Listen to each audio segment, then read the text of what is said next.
네, 하나고 영어 가르치고 있는 김동현입니다. 네. 올해 참 15기는 제가 밴드에도 올렸지만 참 다사다난한 해를 보내고 있는 것 같습니다. 자, 슬라이드 보시면서 제가 구체적인 얘기 좀 말씀 좀 드리겠습니다. 네.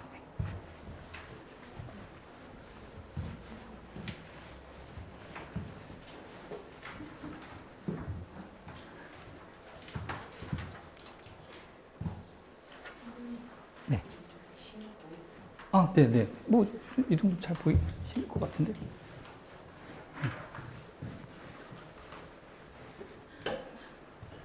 네, 오늘 저는 이런 얘기들 제 소개 간단히 해드리고요. 교과과정 안내해드리고 중간고사 분석, 기말고사 어떻게 준비할지 이렇게 진행하도록 하겠습니다. 간단히 제 소개를 해드리면 2017년에 처음 하나고 친구들 만나서 수업 진행했고요. 그래서 올해까지 지금 8년 차로 수업 진행하고 있습니다. 네. 제 수업 듣는 친구들이 좀 많긴 합니다. 네, 많긴 하고요. 네. 올해 15기 친구들까지 제가 전화번호를 카운팅하니까 700명이 조금 넘더라고요. 예, 그래서 제가 카톡이 이게 볼 수가 없는 게요. 친구들하고 어머님만 해도 1,400명이 넘거든요. 그러니까 카톡이 어마어마합니다. 뭐 엄청나게 많은 친구들이 이제 톡에 있습니다. 어쨌든 간에 제가 하나고를 오래 했습니다. 예, 8년 정도 하다 보니까 나름 이제 뭐 학교 선생님들도 아시고 올해는 영광스럽게 교장 선생님도 저를 알아봐 주셔서 네, 너무 영광이긴 합니다. 올해 지금 중간고사 예상 성적 저한테 톡 온 친구 한 친구가 이제 가채점 결과 물론 아직 그 서술형이 최종적으로 나오진 않았지만 100점 받은 친구가 한 명 있습니다. 근데 이 친구는 제 생각에는 특별한 이변이 없으면 전교 1등 하지 않을까. 왜냐면 그 서술형에서 채점을 그 선생님이 좀 임의적으로 깎을 수 있지만 이게 모르겠습니다. 이게 그 아이가 운이 좋았던 건지 모르겠지만 서술형 그 문제가 그 아이가 그 학교 선생님한테 질문했던 게 그대로 똑같이 나왔어요. 사실은 이 친구는 서술에서 깎일 이유가 사실은 1도 없습니다. 아마 특별한 이변이 없으면 100점으로 아마 이 친구가 전교 1등 할 것 같고 96점 정도가 저는 1등급 컷으로 지금 예상을 하고 있는데요. 96점 이상인 친구들 97점 3명에 97점 2명에 96점이 1명이 있어서 제 생각에 1등급이 한 4명 정도가 되지 않을까 예상을 좀 해보고 있습니다. 근데 조금 이제 아쉬웠던 거는 잘 본 친구들하고요. 못 본 친구들의 갭이 굉장히 큽니다. 다른 학교랑 달리 하나고의 특성이긴 한데 올해 15기가 그게 좀 유난히 좀 심합니다. 제가 이제 톡하면서 굉장히 가슴이 아팠던 친구들, 열심히 준비했는데 성적이 안 나온 친구들이 좀 있었습니다. 잘 본 친구들, 이렇게 이제 잘 본 친구도 물론 있지만 이제 그렇지 못한 친구들도 좀 상당수 좀 있어서 좀 아쉬운 부분도 좀 있습니다. 교과과정 잠깐 이해를 좀 해볼까 합니다. 자, 아시는 것처럼 영어 10단입니다. 네, 제가 아이들한테 항상 얘기하는 거지만 하나고는 1학년 때 영어에 올인해야 된다 라고 제가 이야기하는 이유가 유일하게 영어 10단위가 1학년 때 끝납니다. 자, 그러니까 1학년 때 영어 10단위 끝나면 2학년, 3학년 때는 이론적으로는 굳이 영어를 듣지 않아도 졸업하는데 아무 지장이 없죠. 네, 그래서 실제로 아이들이 2학년 때는 많이 영어를 안 듣고요. 3학년 때는 수능 대비로 심화 영어를 듣습니다. 2학년 때는 영어를 안 듣는 친구들이 뭐 해마다 다른데 보통 한 80명에서 100명 사이가 그러니까 절반 조금 못 되는 친구들은 영어 말고 다른 과목을 선택해서 주로 이제 듣습니다. 저도 아이들한테 그런 교과과정을 가라라고 좀 이야기를 많이 합니다. 2학년 때는 굳이 영어 듣지 마라. 1학년 때 열심히 했으니 2학년 1년 동안은 다른 과목들. 그러니까 너의 생활기록부를 좀 아름답게 만들어줄 수 있는 그런 과목들 위주로 들으라고 저도 아이들한테 계속해서 좀 이야기를 하고 있습니다. 왜냐하면 실제로 그런 친구들이 대학 가는데 굉장히 도움을 많이 받았습니다. 영어를 잘하는 게 어떤 영어적 과목을 많이 듣고 영어 성적이 좋은 게 사실은 학생부에서는 그렇게 큰 도움이 되지 않는 게 사실입니다. 네. 자, 그러다 보니까 이제 학생부에 도움이 될 만한 그런 과목들 위주로 좀 수업을 들으라고 저는 아이들한테 이야기를 좀 합니다. 그런 얘기였고요. 자, 1학년에 영어에 좀 그래서 반면에 1학년만 영어에 좀 신경 쓰라고 저는 이야기를 합니다. 네. 자, 1학기 때 보시는 것처럼 이제 영어 1, 2 과목이 있고 회화 장문 이렇게 진행이 되고요. 이제 하나고 영어에 꽂힌 2학기입니다. 왜냐면 2학기 때 선택 과목으로 영미문학과 영어권 문화가 이제 별도로 발생하면서요. 아이들이 시험을 봐야 될 과목이 2과목으로 늘어납니다. 자, 지금은 영어 한 과목에 이 두 가지가 섞여 있지만 2학기가 되면 별도의 과목으로 아이들은 2과목의 영어를 공부해야 됩니다. 그러니까 2학기가 사실은 하나고 아이들한테 가장 힘든 시기입니다. 1학년 2학기만 지나면 꽃길을 걷습니다. 네, 영어 힘들어하는 친구들한테는 꽃길이 진행됩니다. 이때만 잘 버티면 됩니다. 근데 그거에 전초전으로 지금 1학기를 가고 있는데 친구들이 굉장히 힘든 시기를 좀 보내고 있습니다. 200명 기준에 본다면 1등급까지는 8명입니다. 자, 보통 저희가 이제 1등급인 친구들은 확실하게 신분이 탈로가 나면 안 됩니다. 왜 탈로가 나면 안 되냐면 사람 취급은 못 받습니다. 그러니까 주변 친구들이 같은 친구로 보지 않고 사람으로 봐주지 않습니다. 그래서 1등급을 받았지만 어디 가서 이야기를 못하는 친구들이 있고요. 네. 그리고 실질적으로 아이들이 받을 수 있는, 제가 아이들한테 이렇게 얘기합니다. 인간이라면 받을 수 있는 등급은 여기부터다. 여기는 신계니까 너희들 신경 쓰지 말고 여기를 목표로 공부해라. 근데 지금 보시면 반에서 6등도 아니고 5.5등 해야 3등급이에요. 그러니까 우리 아이들이 중학교 때 받아보지 못한 등급, 4등급 받았어. 근데 4등급도 반에서 10등이거든요. 25명 중에. 못하는 게 아닙니다. 근데 아이들은 4, 5등급 받으면 본인이 영어를 못한다고 생각하는 거죠. 절대 그렇지 않습니다. 절대. 네. 어쨌든 간에 워낙 경쟁이 치열한 학교이기 때문에 좀 그렇습니다. 자, 영어 평가 방법을 좀 보셔야 되는데요. 하나고가 다른 학교랑 달리 하나고는 수행평가가 굉장히 강화되어 있는 학교입니다. 제가 알기로는 전국에 있는 어느 자사고보다 수행평가의 비중이 높고 수행평가가 굉장히 까다로운 학교입니다. 예. 그러니까 대부분의 일반적인 고등학교는 수행평가가 무늬만 수행평가입니다. 하나고는 절대 그렇지 않습니다. 정말 수행평가를 수행평가답게 봅니다. 예. 자, 수행평가 배점이 50점입니다. 자, 수행평가가 이렇게 보통은 일반적으로는 지필 60%에 수행평가가 40%인데 하나고는 무려 50%가 수행평가라고 합니다. 수행평가 점수가 50점입니다. 자, 이걸 환산해 보면 이렇게 생각해 보시면 됩니다. 자, 지필고사 20점이요. 요 환산한, 밑에 있는 게 환산 점수입니다. 환산한 점수로 따지면 5점입니다. 5점. 그런데 지필고사 20점이면 수행평가에서 5점 정도랑 같습니다. 이 말은 자기가 지필고사를 못 봤으면요, 수행평가를 열심히 하면 10점에서 심지어 20점까지도 커버될 수 있다는 얘기입니다. 굉장히 큽니다. 자, 여기 지금 이렇게 한번 봐보시면, 네. 반영비율이 이렇게 나와 있고요. 수행평가 총 4개 있습니다. 이 4가지의 수행평가 중에 맨 밑에 있는 2개는 사실상 그냥 점수를 그냥 주는 겁니다. 이건 특별히 점수가 깎일 일은 없는 거고요. 점수가 어떤 등급으로 나눠지는 것은 사실 이렇게 2개라고 보시면 됩니다. 이렇게 두 파트는 점수가 조금 나뉩니다. 그러니까 아이들별로 잘한 친구, 못한 친구 점수가 좀 갈린다고 보시면 됩니다. 아래 2개는 네이티브 선생님들이 주시는 건데 이건 거의 웬만하면 점수가 깎이지 않는다. 그러니까 10점은 기본적으로 받는 점수다라고 생각하시면 돼요. 자, 여기서 이제 어떤 부분을 보셔야 되냐면 그러면 수행평가에서 만점을 받았을 때와 그 영역에 First Rating Activities는 최하 점수가 64점이죠. 그러면 환산했을 때 15점과 9.6점입니다. 자, 이 환산 점수를 잘 기억해 놓으셔야 됩니다. 자, 라이팅도 보시면 자, 100점이고 환산 점수 15점이니까 미니멈 점수가 11점입니다. 그러니까 4점 정도의 차이가 나고 자, 여기도 한 6점, 최하 5점 한 4점 정도의 차이가 이렇게 벌어지는 거죠. 그러니까 가장 잘했을 때와 못했을 때를 보시면 되고 왜냐면 하나고는 사실상 미제출하는 친구들은 없기 때문에 최하 점수라고 보시면 되고요. 자, 이쪽은 크게 의미가 없습니다. 왜냐면 제일 못해도 9점이에요. 그죠? 제일 못해도 10점 만점에 8점입니다. 그렇게 크게 차이가 나지 않고요. 실제로 10점을 맞지 않는, 그가 9.5점 받는 친구도 거의 없습니다. 대부분 아이들이 이 두 가지 영역은 다 10점을 받습니다. 자, 제가 두 학생을 비교해 봤습니다. 자, 수행평가의 중요도를 나타내는 걸 좀 극단적으로 조금 비교를 해 봤는데요. 자, 두 학생의 차이가 지금 보시면 필기 시험이 20, 총 40점 차이가 납니다. 그죠? 중간고사 20점, 기말고사 20점. 그죠? 자, 근데 이 친구는 수행평가를 전부 만점 받았어요. 10점, 10점, 15점, 15점. 자, 이 친구는 100점 만점에 80점으로 환산했을 때 이렇게 받았습니다. 자, 근데 두 친구의 결과, 최종 기말고사 끝나고 자, 1학기 평균 성적을 계산해 보면 똑같습니다. 네. 그러니까 지금 무려 필기 점수가 40점 차이 나죠?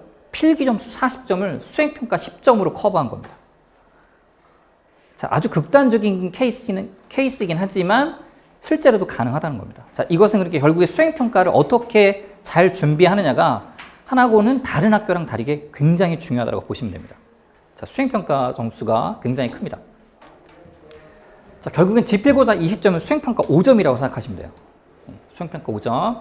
자, 여기 지금 보시면 제가 앞서 보여드린 얘가 이렇게 나와 있는 거고요. 여기 지금 이 친구 같은 케이스인데요. 지금 10점 차이죠. 여기 10점, 여기 10점. 그죠? 이렇게 10점 차이니까 합이 20점 차이입니다. 20점 차이는 수행평가에서 충분히 커버가 된다라고 보여지는 거죠. 네. 자, 그러니까 자기가 지필고사를 잘 못 봤으면 정말 죽기 살기로 수행을 해야 됩니다. 왜냐면 지필고사에서 10점 올리는 건 불가능해요. 아주 시험을 못 본 친구가 아니라고 한다면 어떻게 10점을 올립니까? 근데 수행평가에서는 5점 정도 하다못해 2.5점을 올리면 10점을 올리는 거예요. 자, 수행평가 점수 2.5를 올리면 지필고사 10점이 올라가는 겁니다. 그 정도는 저는 가능하다고 봅니다. 자, 그것만 잘 준비하면, 자, 에세이와 대부분 이제 그 퍼블릭 스피킹이니까 발표 준비인데요. 발표 준비랑 에세이 파트만 잘 준비해도 내가 다른 아이들보다 뭔가 좀 색다르고 열심히 준비했다는 느낌만 갖고 있어도 2.5점 정도의 플러스 점수는 가능하다고 봅니다. 그럼 저는 현실적으로 필기 점수 10점 올리는 것보다는 수행평가 2.5점을 올리는 게 더 수월한 길이라고 생각을 해요. 자, 그 부분을 아이들이 잘 생각을 해둬야 됩니다.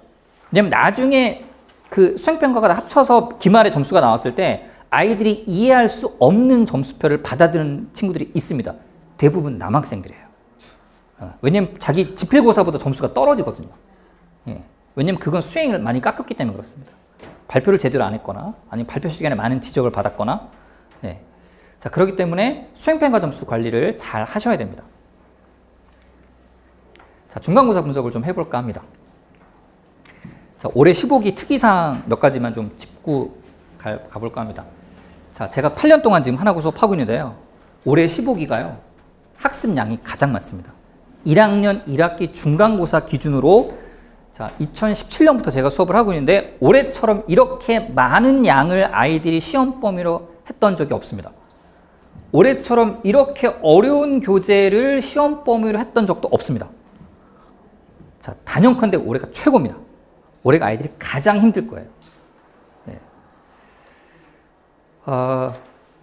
학교 수업 시간과 상관이 없습니다. 분량이. 왜냐하면 읽기 능력 최상위 학습자를 제외하고는 시험 범위를 쫓아가는 것만으로도 사실 불가능하다고 저는 봅니다.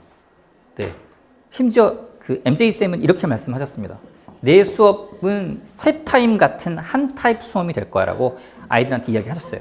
한 타임이지만 일주일에 한 번, 1시간 들어오시지만 3시간 하는 것 같은 효과를 내가 보여줄게 라고 실제로 그렇게 하셨어요.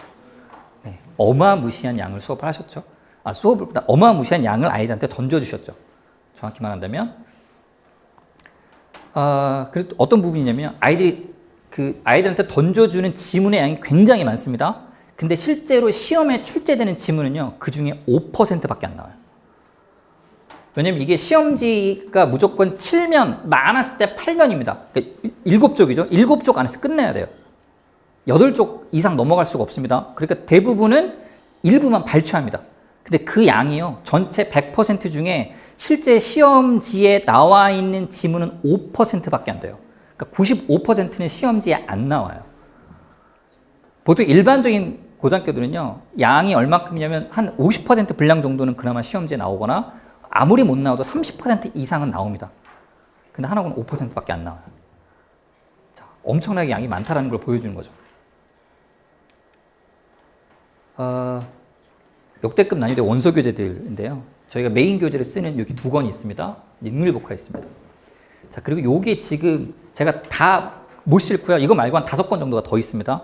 제가 대표적인 4권만 딱 실었습니다. 제가 왜 이 4권을 실었냐면요. 이 4권이 제가 대학교 때 공부했던 교재예요. 예, 저도 영어를 전공한 사람인데 제가 대학교 때 쓰던 교재입니다. 지금 그 MJ쌤이 이번에 아이들한테 주셨던 교재가 이거예요. 여기 발췌문을 주셨어요. 자, 근데 놀라운 건 제가 밴드에도 그런 얘기 썼지만 제가 3학년, 4학년 때 전공했던 교재들입니다. 그러니까 대학교 1학년, 영문과 대학교 1학년, 2학년들은 안 보는 교재예요. 전부 다 3학년 이상의 전공 선택이나 전공 필수에서 보는 교재들이에요. 그거를 발췌해서 아이들한테 주셨어요. 이번에. 양도 양이지만 난이도가 엄청났습니다. 난이도가. 대부분 영어가 세지 않은 친구들은요, 이번에 아마 정말 지옥을 경험했을 수 있습니다. 왜냐면 무슨 말인지 이해를 못해요. 중학교 때 영어 A였어요. 전혀 상관없어요. 대학교 3학년에 보는 책이라니까요. 중학교 영어 A가 무슨 의미가 있어요? 근데 이거를 일주일에 그 발췌문을 2개씩 줘요. 2개씩. 그러니까 아이들이 그 양을 쫓아가는 것도 불가능했습니다.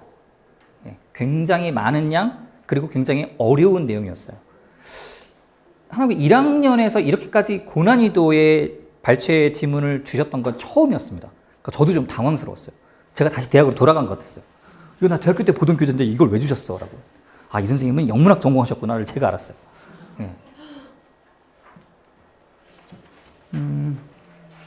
자, 그 다음에 이제 이 교재가요, 특성이 이제 우리말 해석이 없기 때문에요, 선생님들이 번역을 하는데, 물론 저도 이제 번역에 오류가 있긴 하지만, 자의적인 해석을 좀 하실 수 있는 부분들이 있습니다. 제가 그 영어 2 과목 같은 경우에 그 롱맨 교재의 어떤 일부를 선생님이 그 번역에 오류가 좀 있어서 제가 아이들한테 이제 밴드에다가 그 얘기를 좀 올렸습니다. 아, 이거는 선생님이 이렇게 잠깐 좀 오해하셔서 잘못 해석하신 거야 라고 제가 이제 올렸었는데요. 어떤 재밌는 일이 있었냐면, 이쪽 반에서는 선생님이 A라고 번역을 하셨고요. 저쪽 반에서는 그걸 오류를 수정하셔서 B라고 번역하셨어요. 그러면 A반 아이들한테 말씀해 주셔야 되잖아요. 그게 오류였다라고 말씀을 안 해주셨어요.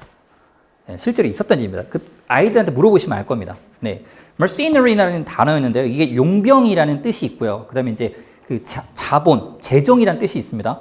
그래서 사실 이게 용병이라는 의미로 쓰인 게 아니라 문맥상 이게 자본이라는 의미로 쓰였는데, 선생님이 이제 어떤 반에서는 용병이라는 의미로 해석하시면서 그런 내용이다.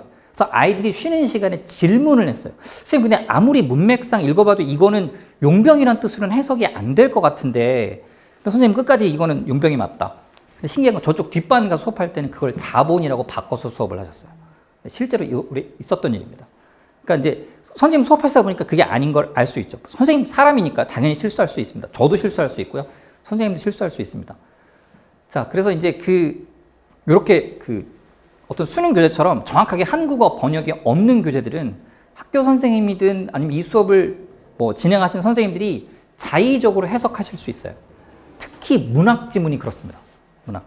그러니까 어떤 역사라든가 정치나 경제는 저희가 이제 배경 지식을 찾아보면 깔끔하게 딱 나오지만, 그게 아닌 문학 파트의 경우는 선생님이 바라보시는 입장으로 해석하시는 경우가 있습니다. 그런 부분들이 좀 있어서 조금 어려운 부분이 있습니다. 근데 저는 항상 그런 게 나올 때마다 아이들한테 하는 얘기는 좀 똑같습니다. 무조건 학교 선생님이 맞는 거예요. 내 해석이 틀렸다기보다 학교 선생님은 이렇게 해석하셨으면 그건 학교 선생님의 해석으로 가는 게 맞다, 얘들아. 저한테 질문이 굉장히 많이 들어오거든요. 선생님, 이거 학교 선생님 이렇게 번역하셨는데 선생님은 이렇게 알려주셨잖아요. 그럼 저는 제 근거를 댑니다. 백과사전을 찾고 관련 도서를 찾고 배경지식을 다 찾아서 아이들한테 보여줍니다. 자, 선생님 이게 백과사전을 찾은 거야. 이게 맞지? 근데 학교 선생님이 A라고 하셨으면 얘들아, 무조건 답은 A야. 내신은 선생님이 왕이야. 내신은 선생님 뜻대로 가야 돼. 이게 아무리 이렇다고 하더라도 그건 중요하지 않다. 내신은 무조건 선생님 뜻대로 가라. 라고 저는 아이들한테 얘기하고요. 지금까지 그렇게 진행을 해왔습니다. 그래서 이제 저랑 약간 해석 부분도 영문이다 보니까 특히 이제 이렇게 문학 같은 경우에 조금 논란의 여지가 있는 부분도 사실 좀 있습니다.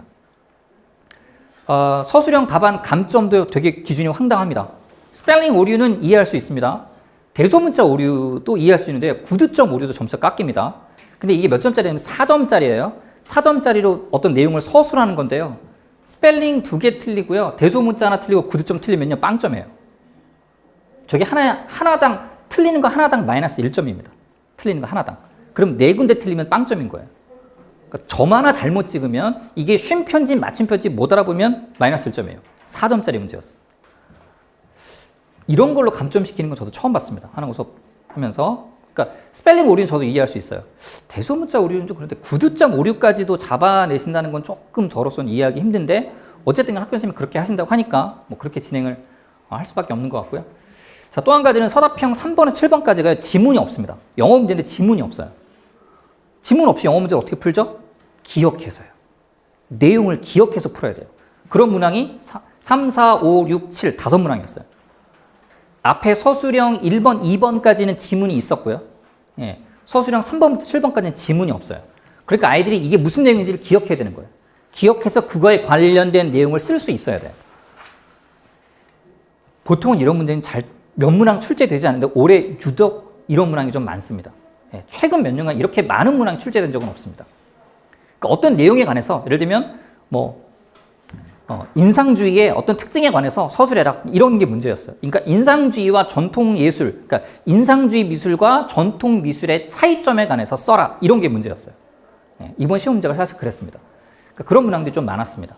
올해 조금 힘든 영어 내신 대비 기간을 좀 지내고 있다라고 이해하시면 될 것 같습니다. 중간고사 분석은 그 자료집에 자세하게 이렇게 제가 실어놨습니다. 네, 한번 보시면 될 것 같고요. 난이도도 이제 상중하 문제가 골고루 섞여 있고요. 자, 보시면 출제 문항 분석에서 지금 영어 2과목이죠. 2시간 수업하는 선생님의 과목이 한 70% 정도고요. 영어 1과목, 그런데 1시간 수업하시는 선생님이 한 30% 정도 비중으로 이렇게 문항이 출제가 됐습니다. 그나마 좀 다행인 건 요 영어 2시간, 그나마 조금 난이도가 낮은 영어 2시간 과목이 70%로 출제했다는 게 그나마 저는 대참사를 막지 않았을까. 만약에 요 영어 1과목이 한 50% 이상 출제가 됐다고 한다면 평균 점수가 15점에서 20점은 내려갔을 수도 있었을 것 같습니다. 지금 유형들 보시면 대부분 뒤에다 끝에 추론자가 붙죠. 자, 하나고 문제의 특징은 대부분 추론 위주입니다. 추론 위주의 문항들이 많습니다. 단순히 읽고 해석해서 답을 풀 수 없어요. 왜 그런지 그거의 숨겨진 의미가 무엇인지를 역으로 추론해낼 수 있어야 풀 수 있는 문제들이 대부분입니다. 시험 총평도 이것도 그 자료집을 한번 참고해 주시면 좋을 것 같고요. 네, 특이사항 잠깐 보시면 특이사항은 영어 2과목 출제 비중이 70%였다. 그래서 2과목만 열심히 해도 한 4등급까지는 가능하지 않았겠느냐라고 볼 수 있고요. 문제는 이제 영어 1, 2, 3등급을 나누는 기준은 이 1과목입니다. 1과목 문제, 특히 서술형 1, 2번을 어떻게 풀어내느냐가 1, 2, 3등급을 나누는 기준이 될 수 있다. 이렇게 보시면 될 것 같고요. 자, 킬러 문항 예시인데요. 예를 들면 이런 게 지금 하나 나왔는데 여기 빈칸에 내용을 쓰는 거거든요. 지문이 없어요. 지문이 없습니다. 그럼 이 내용을 기억해서 써야 돼요. 그러니까 인상주의 화가들이 그린 게 뭐냐? 인상주의 화가들은 이러이러한 내용을 그렸어라고 내용을 기억해서 쭉 써야 되는 거죠. 여긴 괜찮습니다. 2번 같은 경우가 전통 미술과 인상주의 미술을 비교해서 쓰는 거였어요. 이런 내용도 아이들이 자유롭게 쓸 수 있어야 되고요. 6줄이니까 대략 한 70단어 정도로 쓰면 되는 문항이었습니다. 자, 이제 가장 문제가 이거였어요. 서답형 2번이 킬러 문항의 가장 핵심이었습니다. 1번에 보시면요. 저희 시험 끝나고요. 저한테 온 톡 중에 가장 이렇게 재밌었다고 해야 될까요? 저기 보시면 elaborate라는 단어가 있습니다. 저 단어는 대한민국의 수능 수준에서는요. 형용사로만 쓰입니다. 정교한, 세심한 이란 형용사로만 쓰이고요. 저 elaborate라는 단어는 동사로는 거의 쓰이지 않습니다. 수능에서 한 번 동사로 출제된 적이 없어요. 근데 저게 동사로 쓰였어요. 근데 문제가 뭐냐면 아이들이 저 단어가 무슨 뜻인지 몰랐어요. 저 단어가 뭔지 몰랐던 친구들이 장단컨대 제가 하나가 해서 50% 이상은 저 단어가 동사로 쓰인다는 걸 몰랐을 겁니다. 즉 저게 상세히 말하다라는, 상세히 기술하다라는 동사거든요. 근데 그 뜻을 몰랐던 친구들이 절반은 넘을 겁니다. 왜냐면 한 번도 수능 과정에서는 다루지 않는 단어였기 때문에요. 즉 문제를 이해 못했을 가능성이 높습니다. 저 단어가 무슨 뜻인지 모르면 아마 대충 감으로 어떻게든 뭐라고 썼겠죠. 자, 3번도 저자의 주장을 두세 문장으로 기술하는 거였습니다. 자, 이런 문제의 채점을 선생님이 어떻게 하실지는 저도 좀 지켜봐야 될 것 같습니다. 왜냐하면 딱 떨어지는 답이 아니라 어떤 내용, 어떤 포인트가 있으면 정답으로 인정. 근데 점수가 깎일 수 있어요. 부분 점수를 얼마나 주실지는 모르겠습니다. 자, 이런 문항들은 굉장히 어려운 문항입니다. 자, 기말고사 준비 전략인데요. 자, 하나군 뒤로 갈수록 시험이 어려워집니다. 이번 중간고사도 쉬웠다고 볼 수는 없지만 제가 아까 말씀드렸다시피 극명하게 극과 극으로 나뉘었다고 말씀드렸습니다. 최상위권 아이들, 저희들 흔히 아이들이 말하는 이제 그 양키라고 합니다. 영어 너무 잘하는 아이들이요, 그렇죠? 그 아이들은 그냥 볼만했어. 근데 그 아이들을 뺀 나머지 3, 4, 5, 6, 7, 8, 9등급 요 등급에 있는 친구들한테는 미친 시험이었어요.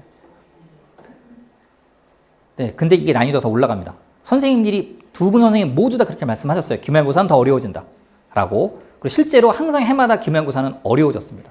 아마 기말고사는 제가 볼 때 끝판왕이 될 수 있습니다. 굉장히 어려워질 수 있습니다. 결국에 그럼에도 불구하고 기말고사 때도요. 영어 1과목 이 핸드아웃으로 나눠주시는 그 수준 높은 지문을 나눠주시는 그 과목을 어떻게 준비하느냐가 관건이 될 수 있습니다. 또 한 가지는 그거에 대한 문제를 꼭 풀어봐야 됩니다. 왜냐하면 자신이 제대로 이해하고 있는지를 점검해야 되는데요. 그 부분을 점검하려면 꼭 문제를 좀 풀어야 됩니다. 이제 영어 1이 어려울 거니까 영어 2는 쉽겠지라고 생각하면 이것도 의외로 네, 역풍을 맞을 수도 있습니다. 영어 2도 어려워질 거라고 선생님이 수업 시간에 누차 말씀하셨습니다. 네, 추론 파트가 더 어려워질 거다라고 분명히 말씀하셔서 아마 기말고사 때는 좀 많이 어렵지 않을까라는 생각을 저도 좀 해봅니다. 결론은요. 네, 결론은 보시면 영어는 1학년 때 그냥 올인하자라는 얘기였고요. 이게 그 그러니까 통합과학이라든지 사회라든지 국어라는 것은 교과 과정이라는 게 있습니다. 즉 많이 출제되면 중요한 거잖아요. 그죠? 근데 영어는 교과 과정이 없어요. 그래서 선생님이 본인이 내시고 싶은 걸 내시는 거예요. 100% 중에 5%만 시험에 출제가 돼요. 근데 그 5%가 어딜지는 아무도 알 수 없습니다. 저도 그건 못 맞춥니다. 예. 결국에는 뭐냐면 뭐가 나올지 모르기 때문에 다 해야 돼요. 그 5%를 위해서 95%를 포기할 수 없다는 거죠. 근데 그걸 다 본 친구들은 풀 수 있어요. 그걸 다 못 본 친구들은 손도 못 댑니다. 뭐에 관해서 서술하 쉬운데 그게 뭔지를 몰라요. 어떻게 손을 대죠? 못 댑니다. 예. 자, 근데 그런 시험을 우리 아이들은 풀어야 됩니다. 1학년 영어 어렵습니다. 네. 내신 대비 수업은 거기 지금 보시면 안내 자료에 자세하게 나와 있습니다. 그거 보시면 될 것 같고요. 네. 아이들하고 톡 하는데 제가 평균 하루에 한 3시간 이상은 아이들한테 질의응답하는 시간으로 저희가 3시간 이상은 제가 씁니다. 예. 보통 아이들이 사진 찍어 저한테 질문을 하거든요. 그럼 보통 한 아이당 사진이 한 20개씩 올라와요. 보통 평균적으로 20개씩. 그러면 제가 답변하는 데는 보통 3시간에서 4시간 정도를 씁니다. 예. 근데 제가 좀 이제 아쉬웠던 거는 저한테 질문을 많이 하는 친구들은 제가 답변을 다 하는데 저한테 질문이 없었던 친구한테 너 공부 열심히 하고 있니라고 제가 이렇게 좀 톡도 하고 뭐도 해야 되는데 사실 그럴 수 있는 시간적인 여유가 안 돼서 그런 친구들까지 좀 챙기지 못했던 부분은 저도 조금 아쉽게 생각을 하고 그런 부분들을 좀 보완하려고 하고 있습니다. 기말 때는. 뭐 영상으로 네, 수업 진행하고요. 네, 학부형님들을 위한 네, 벤즈도 제가 운영하고 있습니다. 자, 유튜브에서도 네, 제 영상 검색하시면 이렇게 다 보실 수 있습니다. 자, 그리고 이제 제가 교재를 혼자서 만들 수 없기 때문에 컨텐츠 연구소 같이 네, 운영을 하고 있고요. 그래서 컨텐츠 연구소에서 열심히 연구진들하고 교재도 이렇게 만들어내고 있습니다. 모의고사 이렇게 나왔는데 모의고사가 제가 적중도 절대 높을 수가 없습니다. 왜냐하면 그 선생님들이 이제 봐서 뭐가 중요한 걸 내시고 뭐가 안 중요한 걸 내시는데 영어는 그게 없어요. 예. 중요하고 안 중요하고의 기준은 학교 선생님한테 있어요. 왜냐면 이게 교과 과정이 있는 게 아니잖아요. 수능에 나오니 안 나오니로 통합과학 같은 경우는 중요하다 안 중요하다를 말 수 있지만 영어 내시는 그런 게 없어요. 그냥 내시고 싶은 걸 내시는 거예요. 그러니까 그냥 서울에서 김서방 찾기 하는 거죠. 예. 그러니까 제가 이제 하는 건 그러면 유형이라도 비슷하게 하는 겁니다. 유형이라도. 그래서 저는 모든 범위를 다 집어넣어요. 자, 학교의 시험은요, 시험지가 7면입니다. 7면. 근데 저는 모의고사가 보통 24면이에요. 제가 보내는 모의고사는 24면이에요. 다 다릅니다. 다. 모든 지문을 다 다릅니다. 그러니까 제가 준 모의고사를 푸는데 한 2시간씩 걸립니다. 예. 뭐가 나올지 모르니까요. 다 다른 겁니다. 그래서 이제 결론적으로 이제 제가 이제 마지막으로 말씀을 이렇게 드리면, 네, 유튜브에서 검색하시면 다른 영상도 보실 수 있습니다. 올해 참 그 15기는 제가 이제 힘든 길을 가야 할 것 같긴 합니다. 네. 교장 선생님까지도 저를 알아봐 주셔서 제가 얼마나 그 영광인지 모르겠습니다. 네. 이제 올해 하다 보니까 이제 그런 일도 좀 있더라고요. 그러니까 사실은 제가 이제 작년까지는 영어 선생님들, 그러니까 물론 영어 선생님들 사이에서 저를 다 아세요. 예. 제가 영어 선생님들 아니까 영어 선생님들 당연히 저를 아시겠죠. 한 학교를 8년이나 이 학교만 주구장창 네, 하는데 어떻게 저를 모르겠습니까? 다 아시죠? 예. 영어 선생님들 사랑합니다. 네. 네. 근데 저는 그냥 아이들이 공부하는 걸 저는 도와주는 사람이라고 저는 생각을 합니다. 영어 선생님들 수업 열심히 하시는데 제가 그걸 방해하는 사람이 아니고요. 혹시 부족한 아이들, 저의 도움이 필요한 아이들한테 저는 그냥 도움을 주는. 해석본이 없어서 해석이 안 되는 친구들한테 저는 해석본을 만들어서 주는 역할. 네. 근데 문제를 푸는데 문제가 없어서 내용 이해했는지 못했는지를 점검하고 싶은 아이들한테 제가 해줄 수 있는 그런 작은 도움. 저는 그냥 그런 도움을 주는 사람이지 절대로 뭐 학교 선생님의 어떤 자리를 대신하는 사람은 아닙니다. 네. 그래서 저는 그렇게 제가 할 수 있는 소소한 어떤 도움을 좀 드릴 수 있는 그런 도움을 좀 드리는 사람이다라고 이해해 주시면 좋을 것 같습니다. 네. 지금까지 저는 하나고 영어 가르치는 네, 하나고의 남자 김동현이었습니다. 감사합니다. 질문 혹시 있으시면 제가 질문 잠깐 받아드리겠습니다. 네, 질문, 네, 어머니. 네. 네네. 선생님들이 좀 주시는 비율이 네. 1등급, 2등급, 3등급 이런 숫자를 염두에 두시고 점수를 주시나요? 그렇진 않습니다. 네, 그냥 내용을 보시고 괜찮다 싶으면 그냥 점수를 마음껏 주세요. 그러니까 뭐 1등급이 20명, 30명 나오는 거 수행에서는 그런 게 없습니다. 네, 자유롭게 점수를 주십니다. 대신 기준은 아주 명확하세요. 기준은. 그러니까 임의적으로 너는 예쁘니까 점수를 더 주고 너는 글씨를 못 점수를 깎고 이렇지는 않으세요. 정확하게 왜 내가 이 점수를 줬는지에 대한 기준이 명확하게 다 그게 채점표에 있습니다. 그래서 아이가 가서 선생님 저는 왜 수행평가 점수가 이래요라고 하면 선생님이 다 보여주세요. 너는 이 부분에서 뭐가 감점, 뭐가 감점. 그래서 네가 이 점수야라고 정확하게 이 점수를 이제 알려주세요. 네, 다른 네. 그러니까 그 아이들 핸드아웃 학교에서 주는 지문에 대한 해석본을 제공을 하신다고 네네네네. 하시는 것 같은데 네. 그럼 그 전체 수업 모든 지문에 대한 해석본이 아이들한테 다 나가는 네. 건가요? 네. 한글로 된 네. 번역본이? 네. 그래서 저는 보통 이제 시험 기간이 시작되면 저랑 연구진들 같은 경우에는 거의 매일 밤을 샙니다. 이게 양이 굉장히 많고요. 사실은 이거 해석본 자체가 한국에 존재하지 않습니다. 그러니까 제가 그냥 저랑 조교들하고 열심히 해석본을 만들어서 가는 거죠. 그러다 보니까 사실 오류도 있습니다. 근데 중요한 건 이제 이게 해석이 뭐 수능 교재에 나오는 해석처럼 번역가가 한 번역처럼 깔끔하거나 이렇지 않습니다. 그렇게까지 할 수 있는 시간적인 여유가 안 되기 때문에 이거에 대한 메인 포인트만 딱 잡아서 그거에 대한 해석들을 이렇게 해서 나가는 겁니다. 그래서 모든 지문에 대한 해석은 다 만들어서 나갑니다. 네. 그리고 이제 사실은 제 교재의 가장 핵심은 그 문제에 있습니다. 문제를 만들어내는 거가 이제 조교진들이 저희가 이제 하나고 전담 조교가 저희가 3명 있는데요. 그 연구진들이죠. 연구진이 3명 있는데 이 친구들이 벌써 이제 한 3년 차가 넘어가서요. 하나고 스타일의 문제들을 제법 잘 만들어냅니다. 왜냐면 저 혼자서는 이 많은 내용의 문제를 만들어내는 것은 감당이 안 됩니다. 보통 저희가 일주일에 교재가 2권씩 가는데 그 교재가 거의 100페이지입니다. 100페이지인데 문제만 한 60페이지 정도 되거든요. 60페이지 정도의 문제를 혼자서 만드는 건 불가능합니다. 이거는 연구소가 있지 않는 이상 대부분 자사고를 수업하신 선생님들이 다 연구소가 있으세요. 그래서 연구소에서는 연구진들하고 같이 문제를 공동으로 만들어서 제작해서 보내는 겁니다. 혹시 다른 또 질문? 네. 네. 해석을 네. 틀리게 뭐 반을 네네네. 해봤는데 네.